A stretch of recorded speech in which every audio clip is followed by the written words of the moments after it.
Hey everyone, it's Daryl here. Just a quick video this week. Having a very busy week in my usual day today, but I wanted to put out a video anyway. So in this particular video, we're going to cover 5 little tricks that I picked up in PowerPoint recently, which I found extremely useful for just getting through things a little quicker and having a bit more control over the design that you have in your PowerPoint. So let's not waste time. Let's jump straight over into the app. So first off, we're going to start with resizing an image to fit a 16:9 ratio. So you select your image, go to Format, and you're going to go to Crop. And under Aspect Ratio, you're going to go to 16:9. So this will resize or crop your image to a 16:9. From here, you can align it to the left, and then again to the top, and you'll be able to stretch it out and make it fit your image perfectly or fit your slide perfectly. And then you can just move it to the back if you like. And as always, I have my credit here from Unsplash, just to show the author of the image some credit. And here we have a cute little puppy, and who doesn't like cute little puppies? So what we're going to do is we're going to make 2 cute little puppies. We're going to select, press Control on our keyboard, and drag with our mouse.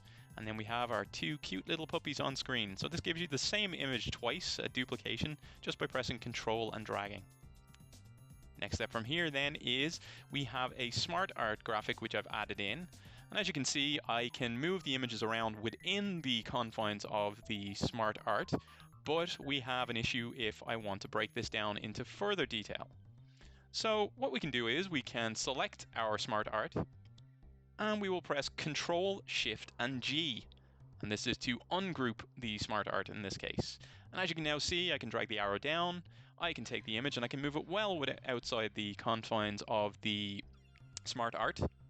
But next up, we're going to subtract from a shape. So we're going to select our shape, our circle. We're going to Control and drag to duplicate it, as we've done before. And then we're going to take this new shape and we're going to just move it back into the middle. We're going to resize it, make it a bit smaller, and then center it in the original circle. Now from here, for this trick, you're going to want to select the original circle first and then the second one. Go to Format, Merge Shapes, and then we're going to subtract. As you can see, by clicking subtract, I'm now left with a ring rather than a circle. So I've removed that space where the secondary circle was, and I can now change the fills. I can format the shape as I usually would in PowerPoint, and essentially have something that I can use in a more meaningful way, which we'll cover in the next example. So what we're going to do is we're going to merge a shape. So I'm going to drag a rectangle across.